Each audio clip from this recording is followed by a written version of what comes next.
أعوذ بالله من الشيطان الرجيم. بسم الله الرحمن الرحيم. الحمد لله رب العالمين بارئ الخلائق أجمعين،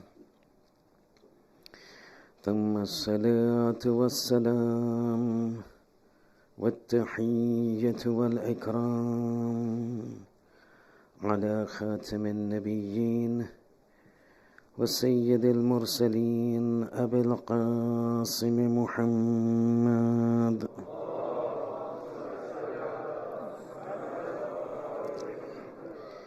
وعلى آله الطيبين الطاهرين المعصومين المظلومين، لا سيما على الإمام المنتظر وحجة الله الثاني عشر ابن العسكري المنتظر، ولعنة الله على أعدائهم أجمعين من الآن إلى قيام يوم الدين.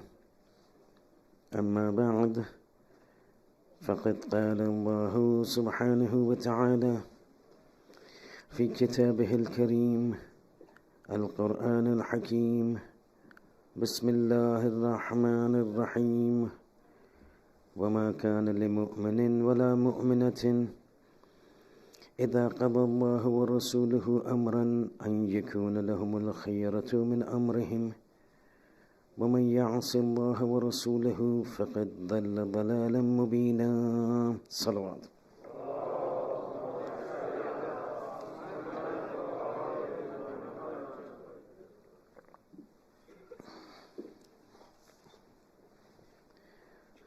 The night of Arbaeen, and a night of intense grief for the family of the Ahl al-Bayt, and more so to the mother whose son was killed 40 days ago, Hazrat Fatima al-Zahra salawatullahi wa salamuhu alayha.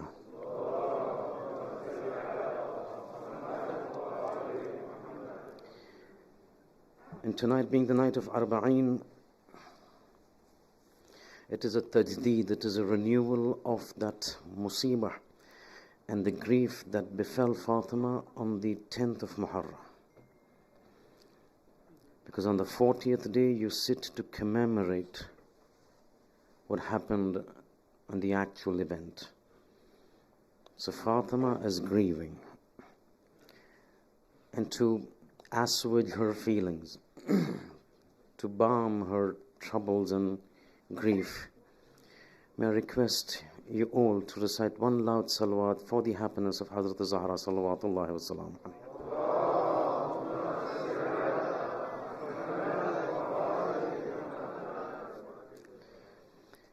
And in addition to that, you've got somebody from the family of Imam Hussein currently in more of a grief than you and I can ever think of. An individual who weeps tears of blood as opposed to tears of water. The Sahib al-Amr, Ajjalallahu ta'ala farajahu al-Sharif.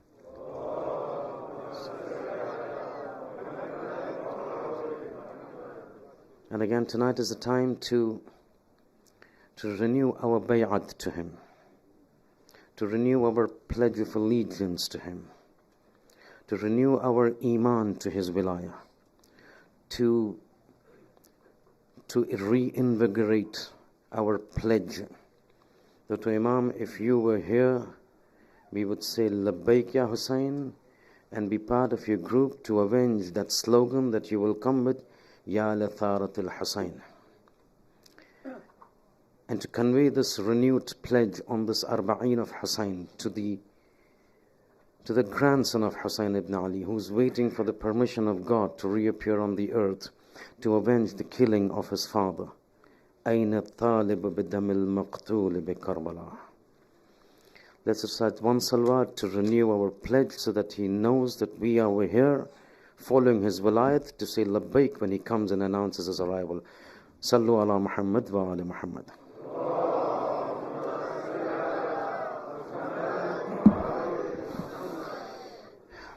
Having said that, one little clarification with regards to last night's lecture. In the flow of the moment it happens, and it's always okay to put up your hand and say we need to correct it. And probably it might just have passed away. I might not have noticed it, but it's important on my part to just clarify it.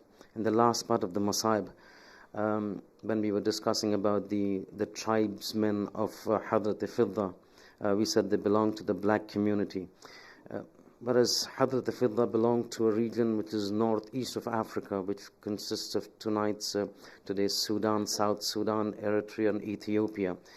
They're not usually dark. They're our skin, but little darker. So there we stand corrected, and in the flow of the Masab, it tends to come out, and the clarification comes over there. The second point that I want to talk before I can start the majlis today at 9:03 is the fact that many times God works in mysterious ways, and sometimes when you get despondent and you turn to Him, and then He clarifies and sorts out things. And I was worried last night as to how am I going to adjust the entire flow of the two majalis that is remaining with regards to the point that we stopped last night. And Alhamdulillah, I'm able to reshuffle things so that the core points that I needed to communicate to you will, inshallah, in the course of tonight and tomorrow, tomorrow's majlis will be communicated. And so very quickly, without much ado, I know where I've stopped last night, but I will push that a little later because somehow things have adjusted in such a way that there were two topics that I needed to converge at one point, and I'm exactly at that point where I can do that. So bear with me for another 25-30 minutes, and we will connect it to last night's issue of that basira that we reached, and then we take it up from there. In Nahjul Balagha, tonight is the night of Arbaeen, so it has to be about the issues related to the Wilayat and Imam Hussain alayhi salam. In Nahjul Balagha and their Mazlumiyat. In Nahjul Balagha, in khutbah number 162, khutbah number 162, an event takes place which I want to present before you. Question. So very quickly, without explaining too much, because there's lots to discuss tonight, is that a person from Bani Asad is sitting around with the companions of Amir al-Mu'mineen, and Imam is sitting, and the talks are going on, and all of a sudden this person comes and asks a question. He says, Ya Amir al-Mu'mineen, كيف دافعكم قومكم عن هذا المقام وأنتم أحق به? The question, can I ask you all to please come forward, please, if you don't mind. Sallu ala Muhammadin wa ala Muhammad.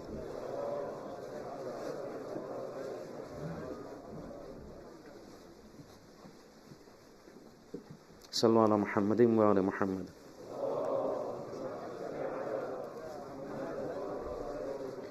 So the person from Bani Asad is turning to Amir al-Mu'mineen and saying, Kayfa, how did it happen? دفعكم قومكم عن مقام عن هذا المقام وأنتم أحق به. How did it happen, Ya Amir al-Mu'mineen, that the people around you moved you away, دفعكم, removed you from the maqam of imamat, the maqam of khilafat, that وأنتم أحق به, that was your right. That was, you were most deserving to be on it. What exactly happened?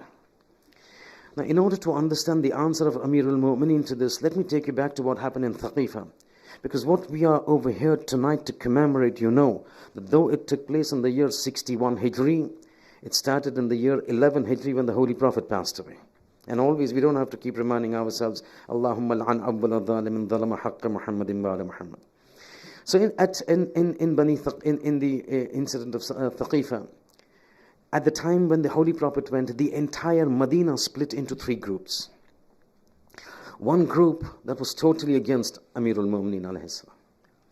The second group, which was very handful, irtad nas ba'da Rasulullah illa, after the death of the Holy Prophet, tradition says, the people turned away from Amir al-Mu'mineen except few.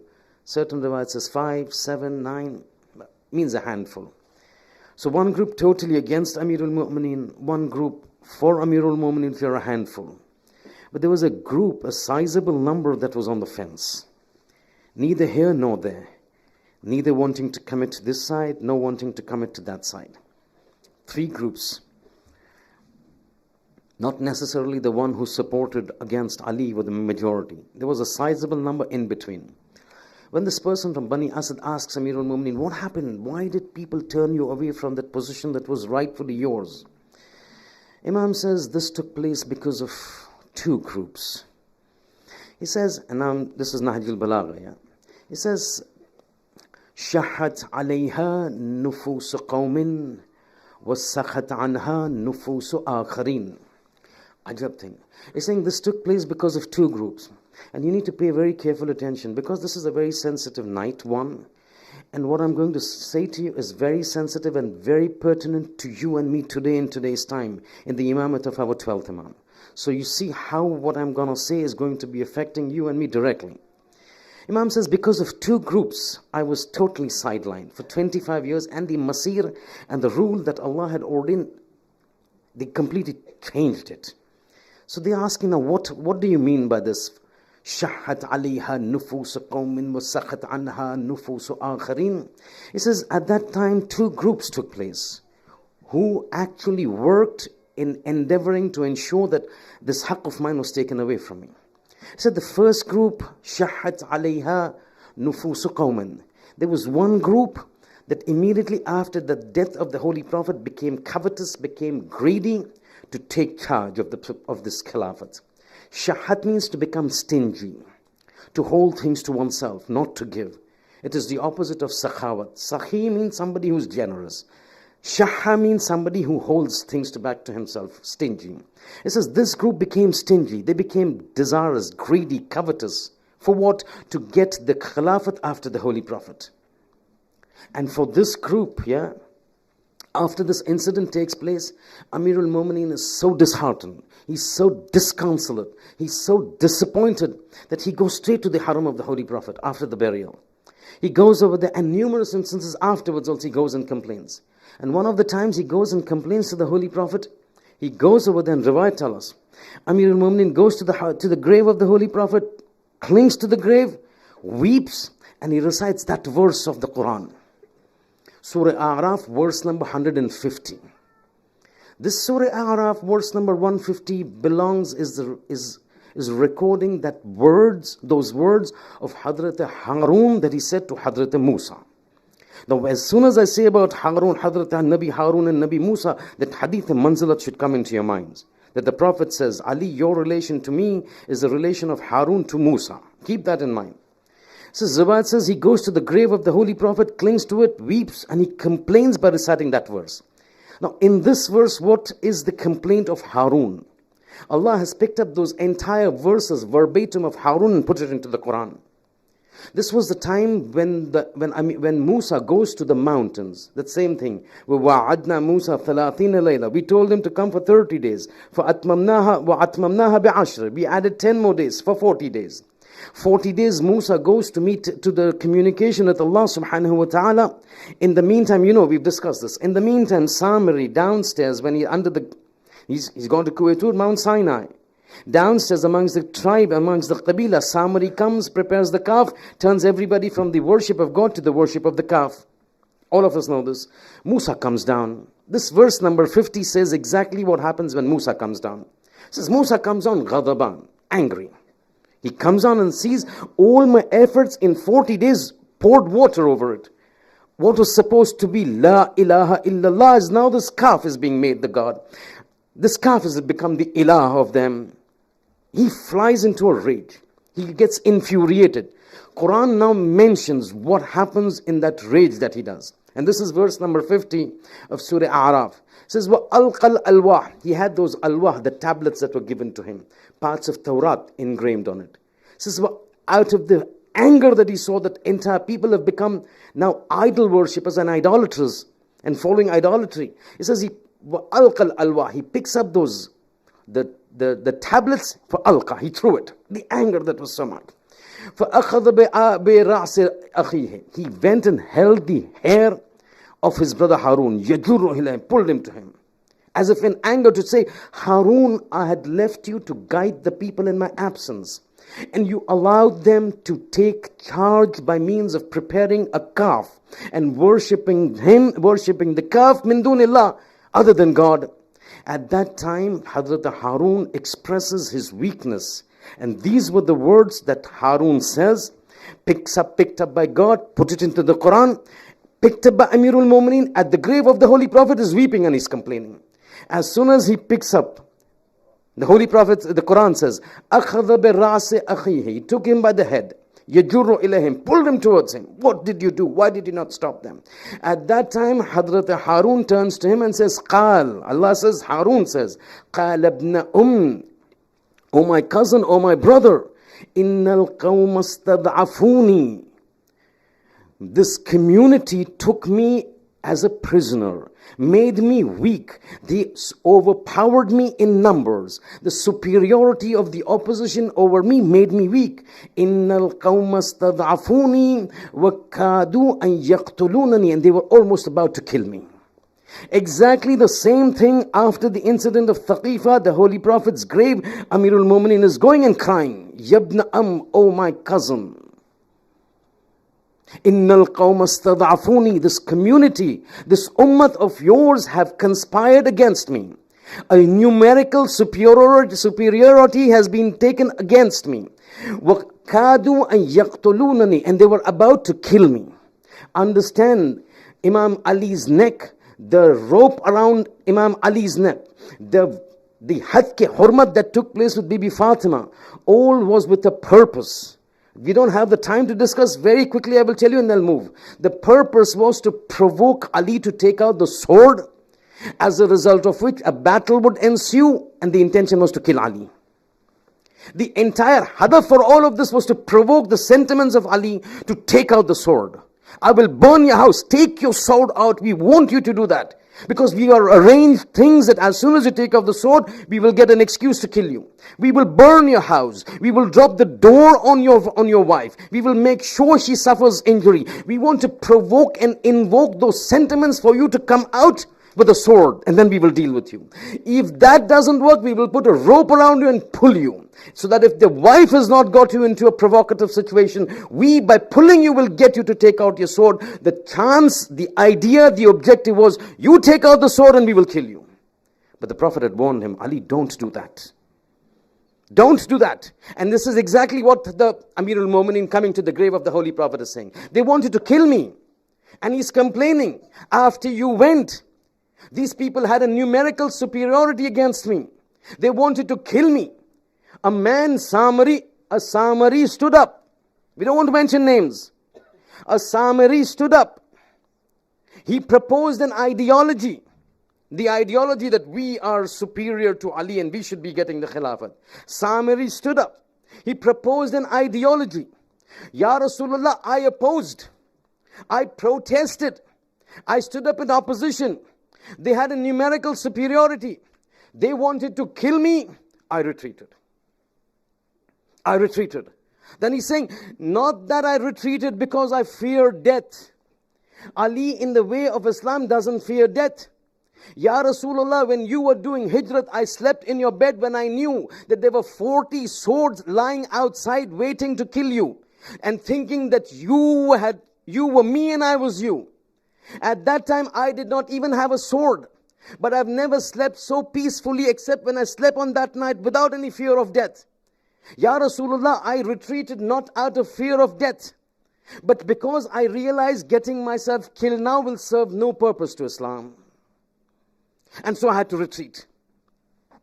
I had to come back and bear whatever took place. Shahad alayha nufus qawmin. One group stood up in order to take charge of the Khilafat. They put me down. Numerical superiority. That was one group that contributed to take this Khilafat away from me.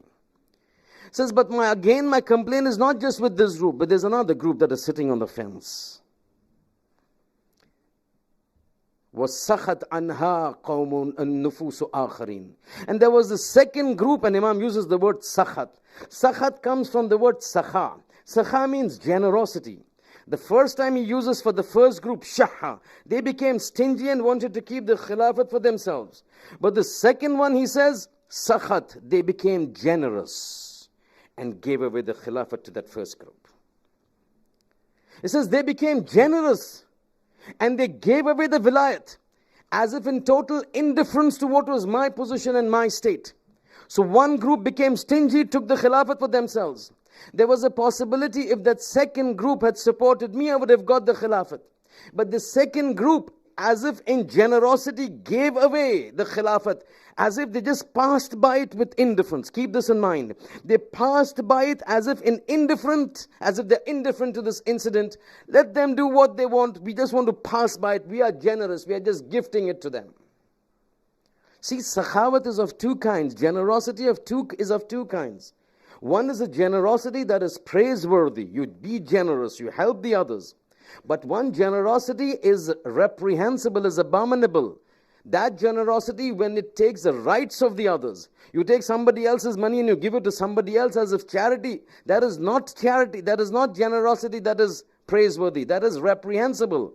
You can't take somebody else's rights and give it. Imam says this second group became generous, did not take the khilafat for me. Let it go as if I'm giving it to these people who wants to take it, indifferent to what has happened. Now why I'm saying this? That this is the heart-rending of Amirul Mu'mineen in Nahjul Balagha, khutbah number 162. This has a problem. The problem is Imam is now mentioning the reason. Imam is saying, you know why this first group that we can understand? Because they became desirous, they became greedy, they wanted power. My complaint is with that second group. That second group could have tilted on the fence on my side, but they chose to remain on the fence.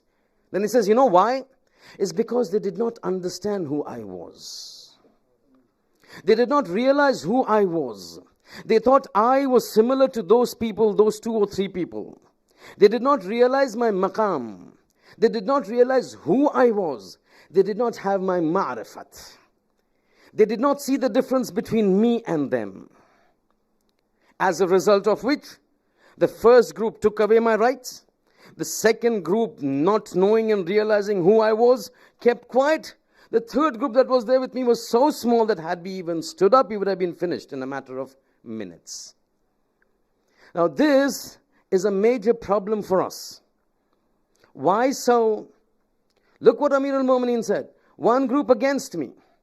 One group is there sitting on the fence, but does not realize who I am. As a result of it, they don't support me. There is another third group that comes years down the line. Those individuals who were with the Imam and turned away. I'll give you these 3 groups and then I'll tell you why I'm speaking this out to you.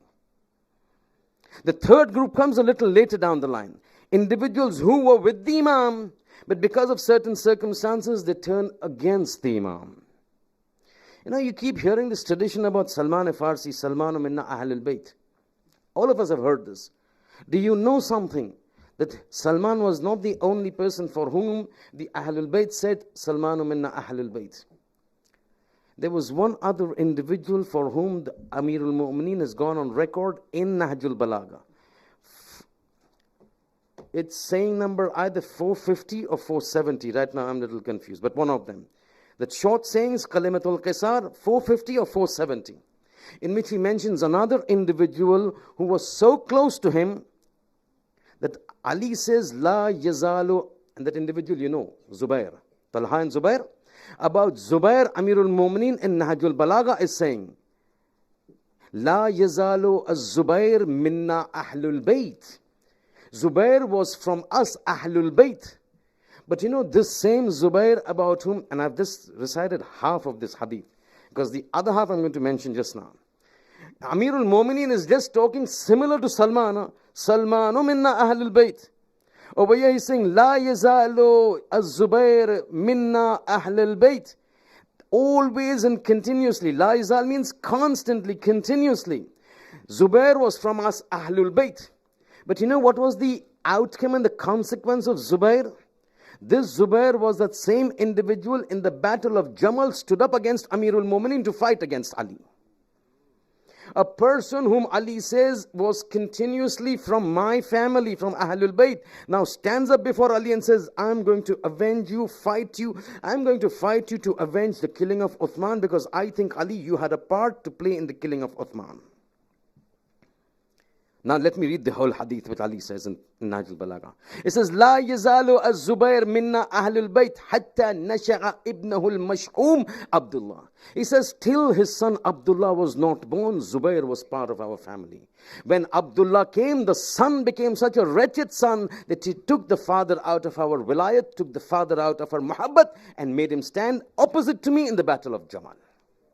The son forced the father to turn against Ali. So now you've got individuals who are with Ali, but being indifferent. One, not supporting Ali. Two, and third, were supporting Ali, but a time comes when they turn against Ali, stand up against Ali. This is a major problem for us. Shab-e Arbaeen, this is a major problem for us. Why? Because of two ayats of the Quran. One ayat says, we will repeat history as time moves forward. Tilkal ayyam nudawilu bayna nas. History we will repeat in the communities that we've put forward. One. And second, Allah says when we repeat history, understand history involves people. People have the same fitrat. When they have the same fitrat, their thinking is the same. Tashabahat qulubuhum. Their mindset and the mentality will be the same. The mistakes that the others did, if they don't pay attention, the later people will also make the same mistake. With this in mind, history repeating itself, and if we are part of that history, there is a huge likelihood that we make the same mistake that Zubair and the likes did with Amirul Mu'mineen when it comes to Imam Zaman Ajjalallahu Ta'ala Farjuhu Sharif.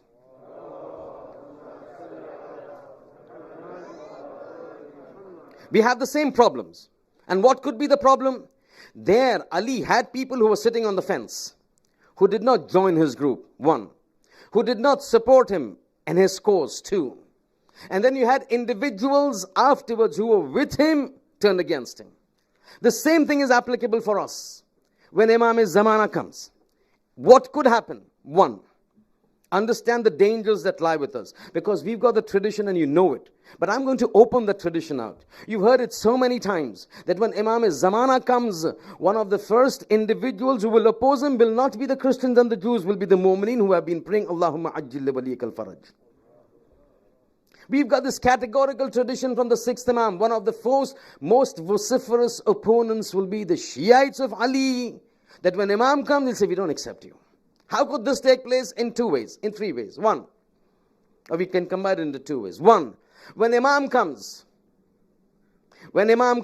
you understand, we've also mentioned this before, that in Akhirul Zaman, amongst the Malahim means those traditions which have prophesied the state of the affairs of the Ummah when Imam-e Zamana comes. One of the Malahim is that closer to the arrival of Imam-e Zamana, there'll be numerous pseudo-imams. We mentioned this, so we're not going into details. So what it means is that when Imam comes, he will have competition in terms of imamat from other people.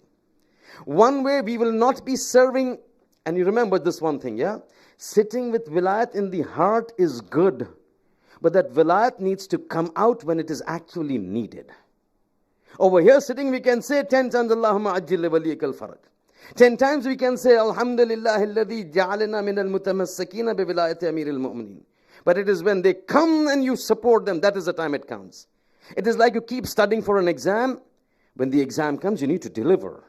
You may have studied for the entire year, but before the exam, a month, 2 weeks, a week, you fall sick, and you're not able to deliver in the exams. All those 8 months of work will count to naught. So when we talk about wilayat, we've got it now. We need to make sure that we retain it when the Imam comes. So what is the danger? The first danger is, we don't recognize the real Imam. We go behind pseudo-Imams. Even today we go behind pseudo-leaders and pseudo-scholars. So that is a reality. If we can go behind pseudo-scholars, then we can definitely go behind pseudo-Imams. So that is one problem. Second problem is that we may not go behind pseudo-Imams, but we will not support Ali like the second group he's complaining about. We are indifferent. Like today. Why are people talking about religion? Pot potano kaam karo, samati. Why you magajmari karo cho? Live a simple life. indifferent to religion, indifferent to Allah. Those people said the same thing. They're fighting. Those two people are fighting. This person, Ali, is fighting. Let them fight. Eventually something will happen. Let's work our own. We've got our own business, own children, own family. Let us do our things ourselves. Let's not get involved. It's very likely that when Imam comes, we could be doing the same thing. Oh, we don't want to take part in all this. Who knows? Who knows whether any of these is a real Imam? Totally indifferent. And the third, that we may join the army of the Imam, but na'udhu billah, God forbid we die before that we turn around like Zubair. Zubair from the Ahl al-Bayt turns and says, Ali, you killed Uthman. You were responsible for killing Uthman. I will stand and fight you. These are three dangers that we've got. Now we come to the yesterday's point. How do we sort this out? How do we make sure that we don't fall into the trap that they went? Because Quran has categorically said, look, if you're humans, tashabahat qulubuhum, your mentality will be the same. Your thinking will be the same. If they thought the way they thought and messed around with the vilayat of Amirul Mu'mineen, it is so likely that we will think in the same manner and mess around with the vilayat of Imam Zamana when he comes. Irrespective of the fact that we may keep praying dua and nutbah, and we may keep praying, Allahumma ajil li waliyika al-faraj. Do you get me? What is the solution? The solution that I mentioned yesterday is applicable over there for deviant ideologies and also for us when it comes to recognizing and keeping in touch with the true Imam of the time. You understand this, huh? If the Imam comes and we don't follow the Imam, there is no solution after that, huh? If somebody messed with one Imam, did not follow, there was another Imam to come. There was a possibility to recover. There was another Imam to come. With this last Imam, there is no other Imam. And he will not be a person who will say tolerant. It will be my way or the highway. Because he's come to establish the rule of God upon the earth. So what is the solution? The solution is that, what we mentioned yesterday. And I will explain today. Basirat. Basirat means to understand the religion, comprehend the religion by means of knowledge. To understand it. And I'll give you examples and then I'll give you the solutions. To understand the religion. See, Rumi, Jalaluddin Rumi, he's mentioned a very important, very beautiful shi'r when he talks about following something without understanding. And he gives the example of a tabla, a drum. Dhol kya hai? He gives the example of a drum. He says, on the day of Eid, people beat the drum. It's the day of Eid. People are celebrating, they're beating the drum. But the drum doesn't know for what it's being beaten. It's being beaten, a noise is being made, but the drum doesn't know for what he's being beaten. We come over and say, Ya Hussein, Ya Hussein. We are beating our chest, but if we don't have the basirat, we will not know what religion we are following. We are following the Shiaism, that's true. But we will not follow if we don't have the marifat, it's like beating the chest will be like beating the drum. We just come over here, monotonous routine, a cultural establishment, we might say. We beat our drums, make our chest red, we go back home without taking the message of Hussein ibn Ali. Rumi says, be careful how you follow your religion. Don't be like that drum who beats on Eid, who doesn't know why he's being beaten. Don't beat your chest without realizing what was the maqsad of Hussein and Ali. What was the rank of wilayah? To understand what exactly happened. Why it happened. What was so important that when a masoom, we've got this tradition, when a masoom dies, one of the first reactions is what takes place in the takween, in the alam of existence. This is a tradition from one of the khulafa asking one of the imams, this is what happens when the hujjat of God dies. What is the event that takes place? He says one thing and then we'll go forward. Imam said to him, you know what happens when a hujjat of God is killed? Every stone you pick up, blood will come out from that, under the stone. This is the world of existence in takween reacting to the death of a hujjat of God.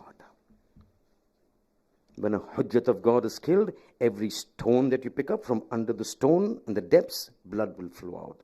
That's the way of the takween, the world to cry over the death of an individual who's a representative of God upon the earth.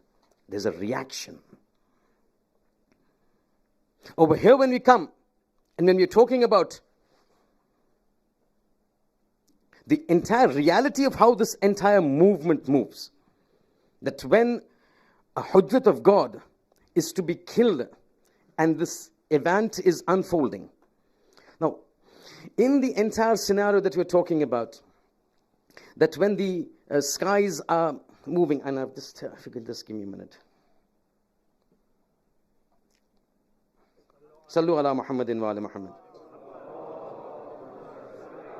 Yes. We're talking about the concept of basira, to understand.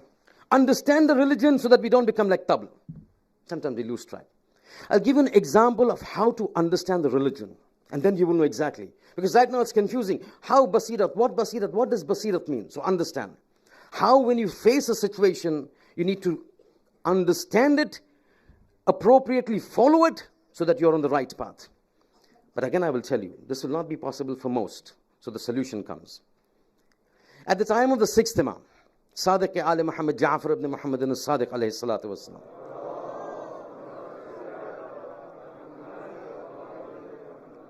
At the time of the sixth Imam, you know, the rule of the Khalifa was Mansur ad-Dawanaqi. One of the most akfarul Bani Abbas, one of the most kafir of the Bani Abbas. He was always against the sixth Imam. He made sure that the sixth Imam was killed. Now, Imam was in Medina. Medina, the governor of Mansur ad-Dawanaqi over there was a person by the name of Muhammad ibn Sulaiman. So between them, they hatch a plot that we have to murder, we have to poison the sixth Imam. Mansur ad-Dawanaqi writes to Muhammad ibn Sulaiman, once you've accomplished what I've ordered you to do, inform me, write to me. So the sixth Imam is martyred, is poisoned, is killed. Muhammad ibn Sulaiman writes to Mansur ad-Dawanaqi, mission accomplished, na'udhu billah. The sixth Imam, Ja'far ibn Muhammad, has been killed. As soon as he receives that letter, he writes another letter. He says, Muhammad ibn Sulaiman, these Shias, they always have it that if one of the leaders that they call an Imam goes, they nominate the second one. They nominate the second one after him. Find out from the wasiyat of Ja'far ibn Muhammad who's the next Imam. Whoever his name is there, pick him up and cut his neck.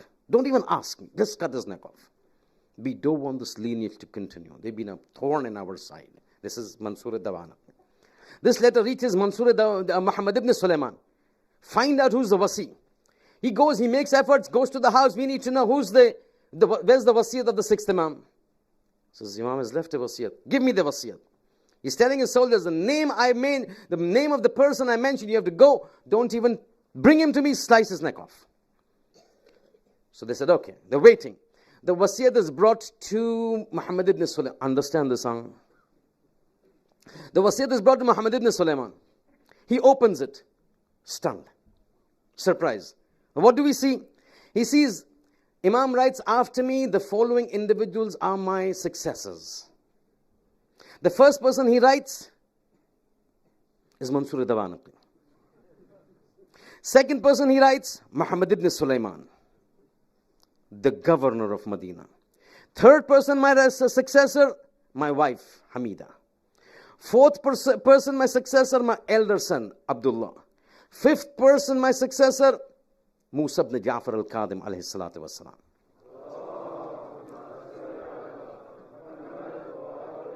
I want to tell you basirat, what it is, so that you know where I'm leading you to. As soon as this Muhammad ibn Sulaiman says, 5 names, on the top of the list, Mansur ad-Dawanaqi, I can't kill the Khalifatul Muslimin. My name is second, I can't kill myself.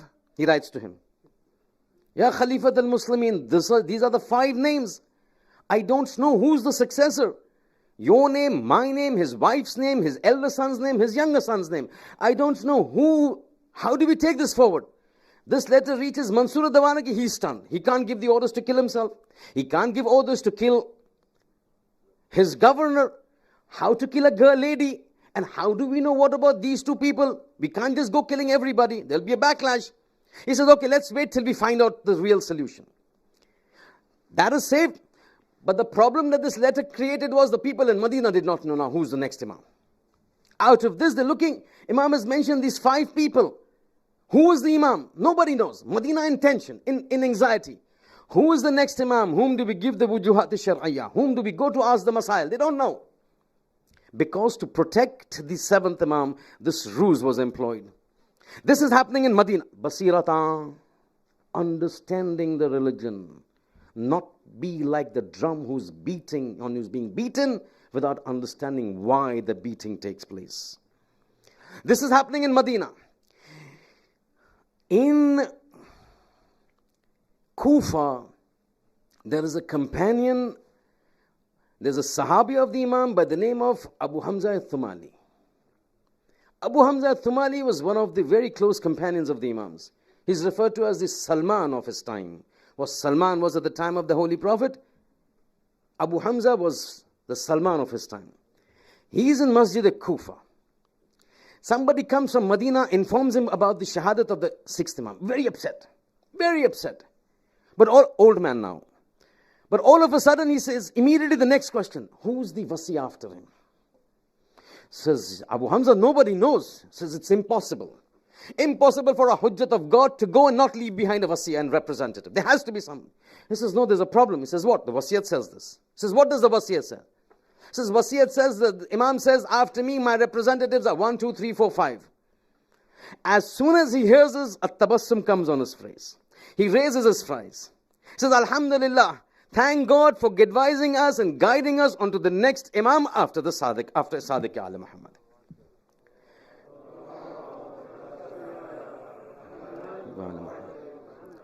The Rawi is saying, I'm surprised. The whole of Medina is confused.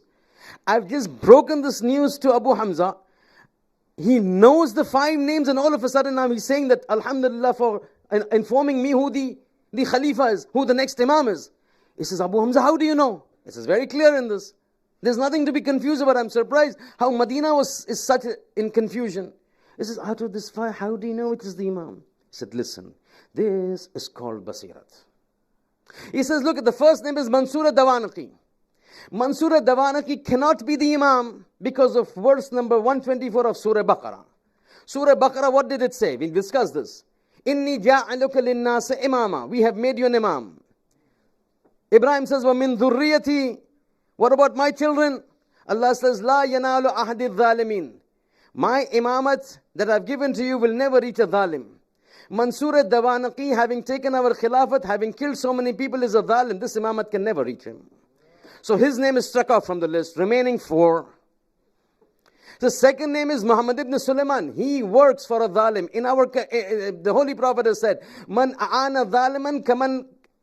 A person who supports a dhalim is like him. So now Muhammad ibn Sulaiman, because he's supporting Mansur al-Dawanaqi, now becomes a dhalim. The same verse, ayah 124 of Surah Baqarah, La yanalu ahdi al-dhalimin, now becomes applicable to him. So second person struck off the list as not being an Imam. It says, what about the other 3? It says, Hamida is a lady. Our belief is, our aqidah is among the Shiites, an Imam cannot be a woman. So her name gets struck off. Remaining 2 others. He says, okay, those 3 we can understand. Between Abdullah Aftah, the elder son of Imam, and the younger son, Imam Musa ibn Ja'far. How do you know which of them it is? He says, look, Abdullah ibn Aftah cannot be the Imam. Why? Because Abdullah ibn Aftah, at the time, from the time of his birth, had a disability in his legs. He had a limp. He had a certain disability in our legs. And according to the Shiite faith, an Imam cannot have a physical disability. The reason is this. Not just an Imam, any of the Masumin. And when I'm talking about any of the Masumin, not just the 14 Masumin, 124,000 prophets. The reason is, none of the 124,000 prophets can have a physical defect. The reason is this, that if you have a physical defect at times according to the thing, it does not allow people to be free with you. And some other burhan which in the Ilmul Kalam is mentioned. Suffice to know, just as there are several reasons why a woman cannot be a prophet and a woman cannot be an Imam, a person physically having an issue, this is the Shiite faith. And so it was struck off. It says, who remains? Musa ibn Ja'far. It says, this is Basirat. So while we are at it, let me just go back to that disability. Many of the time people talk about Hazrat Ayub, and you keep hearing it. It says, Hazrat Ayub felt so sick. He had pores in his arms. Those pores began to grow. The pores burst. Then they had worms inside. But Hazrat Ayub's sabr was so great that when the worms would fall down, he would pick it up and put it back again. This is nonsense, huh? This is the Israeliyat. This cannot take place. This is not our belief. And Nabi cannot be that way. And Riwayat says, oh, his condition was so bad, people would from distance run away. If a person, a Nabi, has people running away from a distance, then what good is that Hadi? What good is that guide? So we've got our belief, Shiite belief, not my belief. This is the Shiite belief. A Nabi cannot have a physical defect. So first goes, second goes, third goes, fourth goes. Who remains? Musa ibn Ja'far. He says, now you understand how I said Alhamdulillah for guiding us to the Imam. This is what we call as basirat. This is what we call as comprehending the religion. This is what we call as an individual who's not like a drum who just is being beaten without knowing what he's doing. This is a person when he says Ya Hussein, knows what wilayat means. When he says Ya Hussein, the hitting on the chest, now he knows the maqsad of Hussein ibn Ali. Doesn't come here to just beat his chest like a drum and goes back without realizing the hadaf and the objective of Hussein ibn Ali. But the problem over here is this, and the crux of the message today. Everybody cannot be Abu Hamza al-Thumali. And we see this. You have so many problems, but people are not able to identify. And same thing will happen when Imam comes on. You remember that hadith when I mentioned? It must have surprised some of the people that when Imam comes, you're not supposed to rush to the Imam. The riwayat says, كَذِّبَ الْوَقَّاتُونَ وَحَلَكَ الْمُسْتَعْجِلُونَ. A person who identifies and says, Imam Zamana is going to come on so-and-so date at so-and-so time, tell him you're lying, you're a liar. They're lying. And the riwayat says, if somebody, when Imam comes, immediately rushes off to that Imam, will be halik, will become halak. Because you never know the Imam that you're rushing to is the true Imam. We've discussed this. So we need to reflect first. Once you reflect, then you just leave everything. But you need time to investigate. This is the problem. Everybody cannot be Abu Hamza Thumali. Everybody cannot have that kind of ma'rifat. There are only few people who have the knowledge and the capability to distinguish between good and bad from the knowledge of Islam.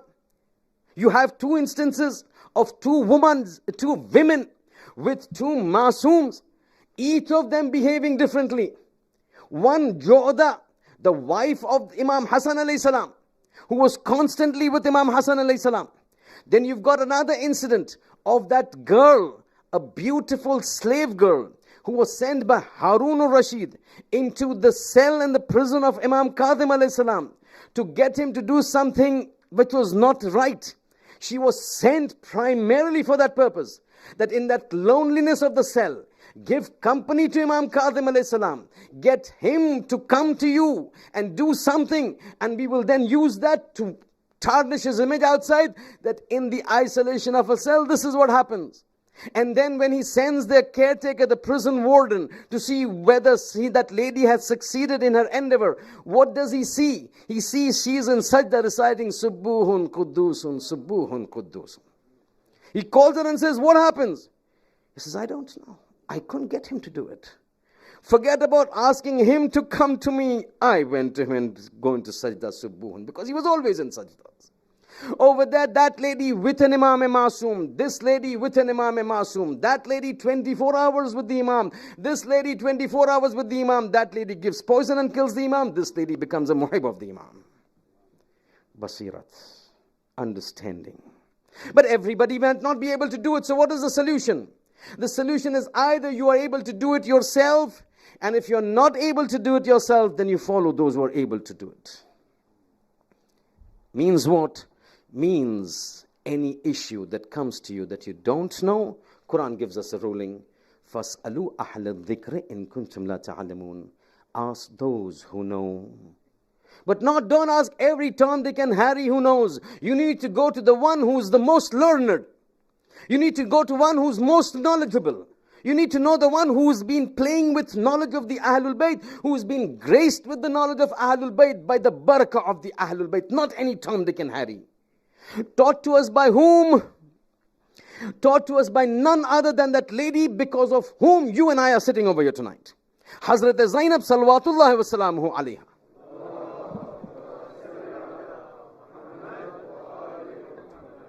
She taught this to us.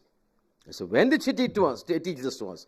The very first instance after the shahadat of Imam Hussain alayhi salam. The first ruling that comes to us, the first teaching that comes to us was taught to us by Zainab Kubra. When? Because immediately in the aftermath of the shahadat of Imam Hussain alayhi salam, immediately in the aftermath of the shahadat of Imam Hussain alayhi salam, you know what happens, yeah? They turn their attention to the khaymagahs, to the khayam, to the tents. And you do know this, yeah? The tents were very sensitive to Hussain ibn Ali, because they contain the Ahl Haram. The Ahl Haram for the Ahlul Bayt have always been of source of great possessiveness. They really took care of them. And that is why you find Akbar being killed, Abbas's hands being cut, Hussein's neck being severed, but still Imam Zamana sheds tears for Zainab Kubra, because they were very possessive about the women folk. Ghayrat. We need to be doing that to our ladies. How can we allow our ladies to go without hijab? Is there no ghayrat? Every Tom, Dick and Harry looks at her. Every Tom, Dick and Harry looks at her highlighted hairs and the lipstick that she puts and the foundation that she applies. Where is the ghayrat? Where is it? We sit over here for crying over Zainab, and our ladies move around with hijab. And we are absolutely indifferent. This is that indifferent danger that we're talking about when Imam comes. Yeah, we are indifferent. Okay, so she's doing it, she's not doing it. So what? This is the same attitude that could get us in trouble when Imam comes. Oh, so what if Imam comes? How can we sit over here, cry over Zainab, and then our ladies go without hijab? You tell me. How? There's something? This is drum beating. Maqsad nahi samjha. This is like beating our chest, beating the drum. Drum doesn't know what's happening around. We beat our chest, we don't know why Hussein got killed. Why Zainab is always referred to as Asham, Asham, Asham. But we're coming to the point where Zainab taught us that if you don't know and you're in trouble and you have confusion, you need to go to the person who learns the most. After the shahadat of Imam Hussain alayhi salam, the enemies turned towards the tents. Enemies turned towards the tents. They started burning. One tent burned, they moved into the second tent, the Ahl Haram. Second burn, third burn, only one tent eventually remains. That is the tent in which now all the ladies, all the children and Sajjad is there. And that tent gets burnt too. Now this lady, Janab Zainab, was a mufassirah of the Quran. She was an alimatul ghayr al-muallama, a lady who was taught without a teacher. But still she turns in that situation, she knows. She goes and asks Imam Sajjad, "Oh Sajjad, you're the Imam of the time, this tent is getting burnt. What should we do? Should we get burnt or should we go out?" I'm asking you, somebody like a child in a madrasa who's in year 8, year 9 will tell you, "Baba, it is wajib to save your life, get out." But why did Bibi ask in such a sensitive and hassas moment? Because she wanted to tell the people, understand, in situations when there is confusion, don't take decisions if you do not have when you have somebody of a higher authority with you. Ask. And this is what we need to know. She said, when you're confused, when you're in a situation where a decision needs to be made, go and ask somebody who's senior to you in knowledge and position. We have all these issues. One, the deviated thought processes that come over here. Different ideologies. This is in the current times where we get confused. Do we listen to this fellow? Do we listen to Sheikh Shahnawaz? Do we listen to follow answer person? Each one talking differently. Don't listen to any of me. Don't listen to any of us. Take whatever we are saying and go to the marja. Marja, ask them, what is the correct answer? Whatever they tell you, this is what Imam Bibi Zainab says. Ask the leader. If the leader says, follow that. If that leader says against me, forget Sheikh Shahnawaz. Don't ever give him the member. Imam, the deen comes first. And this is what we need to understand. We need to put this into our children's minds. That whenever a confusion comes, whatever you say will always be contradicted by another person. Whatever I say will be contradicted in the other ideology. But the moment you escalate the issue to the Imam, to the marja of the time and says, now you are the most learned. You are the Naib-e-Am. Nobody can touch you in knowledge. Nobody can touch you in taqwa. Nobody can touch you in zuhd and hermeticism or zuhd and taqwa. You tell us the solution. Once they give you the solution, then you have to follow. If you follow this is a sure, short way for all problems, whether now or when Imam Zamana comes. When Imam Zamana comes and you hear in the morning, Ya Ma'ashar an-Nas, O people of the world, the Imam has come, and at that time there are 10 people who are staking claim to Imamat. Don't take a decision yourself. Halakal musta'jilun. Perdition and annihilation await you. Ask the marja of the time. Who is the one that you think is the Imam? This rule will apply from now up to the time Imam Zamana comes, and you will not fail. You know why? Because these maraji have been seen the time, and compare all these things with these scholars. Khuis and Khomainis and the Khameneis and the Hakims and the Sistanis. They have lived a life which is of success. It is a tried and tested with their thoughts, with the mulaqat by Imam Zamana, and the ta'idat and the support of Imam Zamana, and the guidance of Imam Zamana. When you have individuals of that nature, Ayatullah Khui, whose marja'iyat was announced by Imam Zamana, Sayyid Mohsin al-Hakim, who bleeds tears of blood just as Imam Zamana bleeds. Imam Khomeini, who brings about the revolution, a mujaddid of his time. Never in 100 years a person of this has come. A person like Khamenei, the world is against the Islamic revolution of Iran for 30 years, for 40 years. Millions of pounds being pumped into a country to break that country down, but that country still remains standing, means there is something. Libya was broken down. Iraq was broken down. Misr was broken down. Every country that was targeted was broken down. Why is it that Iran has not been broken down when there is an international embargo? The likes of it has never been seen except by North Korea. Why is it? There is some power that is holding it up. There is some power that is supporting it. There is some power who's supporting the leader. When these leaders have got this tacit approval, Ayatollah Sayyid Abul Hasan Isfahani, Imam says, Sayyid Abul Hasan Isfahani, you are our representative, you are a Naib Imam, you are a Naib Khas, you are a Marja Taqleed, you have to support our followers. You can't sit inside your house, take a table, sit outside the dahliz of your house, outside the threshold, let our people come and you solve the problems. He would take his table and sits outside his door, because Imam has ordered me. When these individuals have got certain ideologies, you know those ideologies are correct. They've got the approval of the Imam. Don't go beyond the mainstream. What do you want to do beyond the mainstream? Stay with the mainstream Maraje, because they represent the opinion of the Imams. Those Tom, Dick and Harry Maraje, or the Mujtahideen, or the scholars who talk about, not the Maraje, sometime even against the mainstream, if they talk, there is no guarantee for success. Stick with the tried and tested ones whose lives have been successful because of the beliefs that they harbor, and use their ideologies to see the new ideologies, do they match up to them or not. If they don't match up, throw the new ideologies. Because this new ideology is not guaranteed to give you success, whereas those ideologies that they have harbored have had the tacit approval of Imam Zamana, at times open approval of Imam Zamana. When you have this concept, when you have this rule of the thumb, anything that comes, you're going to take it to the marja. And the mainstream marja. Those mainstream maraje that millions of people follow, not people who claim we are a marja, we are a mujtahid with a few handful of followers, coming up with any Tom, Dick and Harry opinion. Mainstream.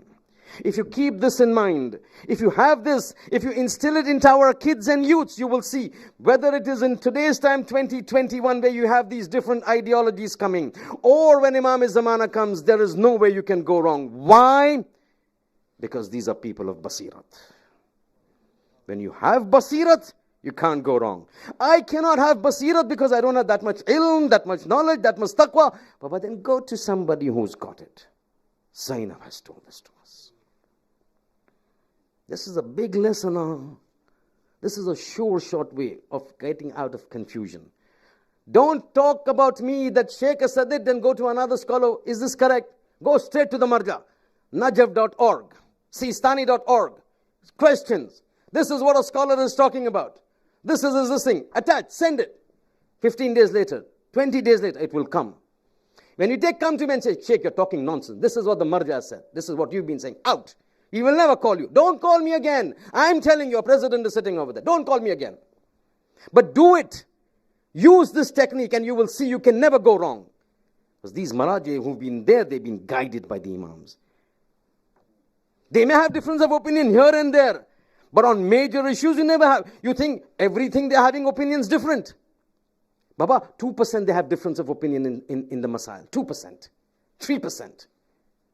But in those major core values that affect our Iman and affect our Akhirat, they're all on the same page, the mainstream Maraji.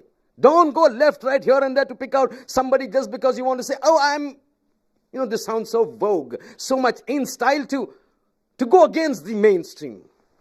You sound intelligent. Baba, forget intelligent. Well, Jahannam ni aaga usse pati baddi intelligence nikli jaise. Let's stick to the normal, tried and tested and successful individuals. And that is where you will lead to tried and tested methods of success.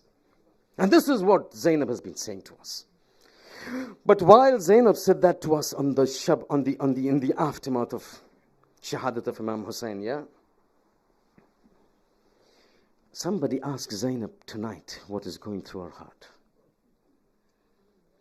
Because tonight she knows that tomorrow, for the first time after the massacre of Karbala, she's going to see her brother Hussain ibn Ali. You cannot imagine what her heart is in terms of turmoil.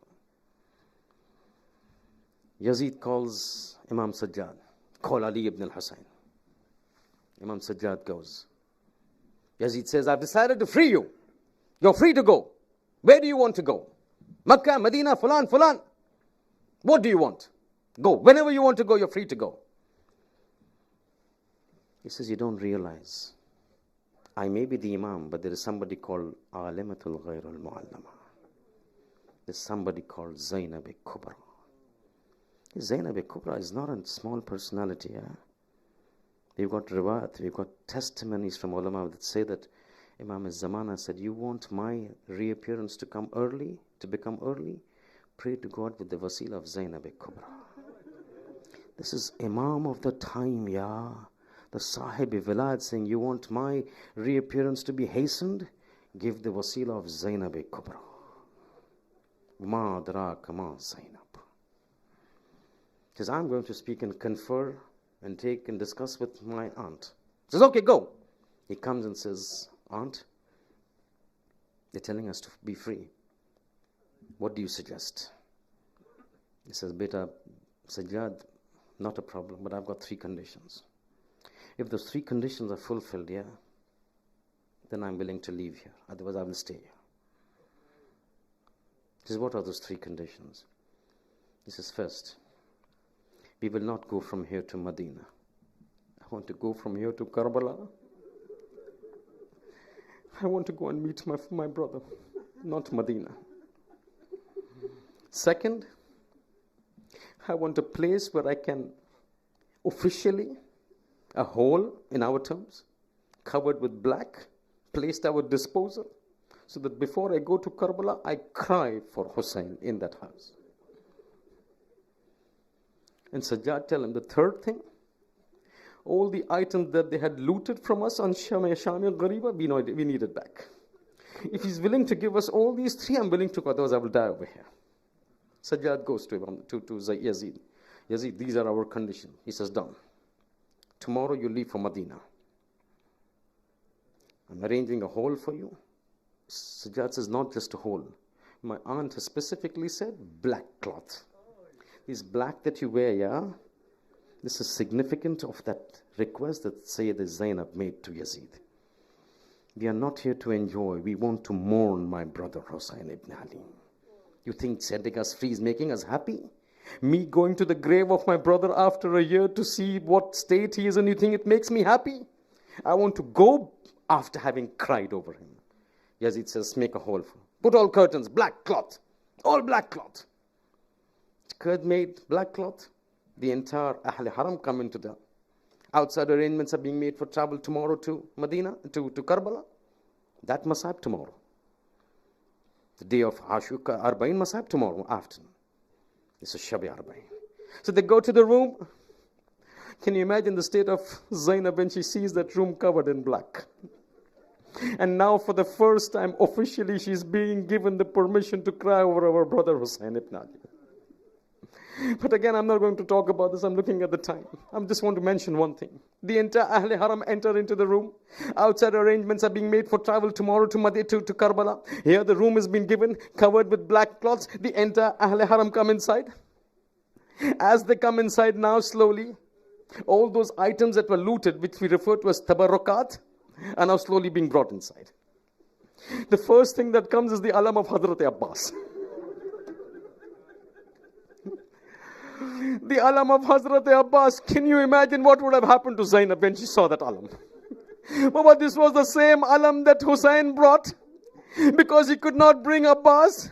And this was the same alam that before he brought into my tent, he took to the tent of Abbas and dropped down the tent of Abbas saying, Abbas to nahi aaya. The alamdar did not come, the alam has come. Slowly, slowly the alam came. Next thing that came was, you know what? In small little bags, the burnt wood of the cradle of Ali Asghar alayhi salam. The burnt wood of the cradle of Asghar is now coming. After that, a small little pouch came. You know what? The earrings of Sakina. As these keep coming, finally one little bundle came. The bundle came to Sajjad. Sajjad gave it to Bibi Zainab. Bibi Zainab opens it. What? The chadar of the ladies. This was the same chadar which was when taken out, yet Zainab was majboor to cover her face with her hair. This was the same chadar, isn't it? The chadar comes out, she opens that little packet. She opens it, there are chadar inside. She picks out the first one. It says, Kulsum, this is your chadar. Gives it to Kulsum. Second chadar comes out. Kubra, this is your chadar. Third chadar comes out. Layla, this is your chadar. Fourth chadar comes out. Farwa, this is your chadar. Fifth chadar comes out. Fulan, this is your chadar. This is your chadar. Lastly, one chadar comes out, which is a very small chadar. But now Zainab doesn't take anybody's name. She just stands up, sticks it to her chest, and begins to walk out of that room towards the Zindan of Sham. Imam Sajjad is watching. Where is my aunt going? He turns to her and says, Aunt Zainab, where are you going? Whose chadar is this? Zainab turns around, tears flowing from her eyes. Oh Sajjad, this is the chadar of Sakina. I'm going to Zindan, to the house of my Sakina, to the grave of my Sakina, to the resting place of my Sakina. She kept calling out to me in Sham-e-Ghariba, oh Aunt Zainab, where is my chadar? Give me my chadar. My head is open. Never has my hair been open and uncovered. I'm going to give Sakina's chadar and tell her, Sakina, I have brought your chadar. Forgive me, it's a bit too late. But I've tried to do as much I could do for you. فَسَيَعْلَمُ الَّذِينَ ظَلَمُوا أَيَّ مُنْقَلَبٍ يَنْقَلِبُونَ أَلَا وَلَعَنَةُ اللَّهِ عَلَى الْقَوْمِ الظَّالِمِينَ. Martin Hussein.